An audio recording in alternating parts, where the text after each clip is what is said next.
चक्रवर्ती मुनि पुंगव शिवराज सागर जी महाराज जी के दर्शन हेतु, देश न सुनने हेतु श्री ओम बिरला जी अशोकनगर पधार रहे हैं, जो कि सुबह 8:30 बजे यहाँ आएंगे और सीधे पंडाल में आएंगे।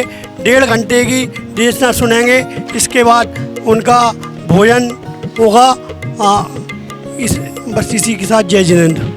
कल लोकसभा अध्यक्ष ओम जी बिरला साहब अशोकनगर मुनिश्री के दर्शन करने आ रहे हैं। समस्त भारतवर्ष की जैन समाज से अनुरोध है, अशोकनगर पधारें। सुबह 8:30 बजे मंगल देशना का पूरा लाभ ओम बिरला जी लेंगे। सादर जय जिनेंद्र। यहाँ कल ओम बिरला आने वाले हैं और सकल दिगंबर जैन समाज से यही प्रार्थना चाहते हैं कि हम श्रावकों के बीच में आप सभी जितनी भी अशोकनगर में जैन समाज हैं आने की कृपा करें। सादर जय जिनेंद्र। आप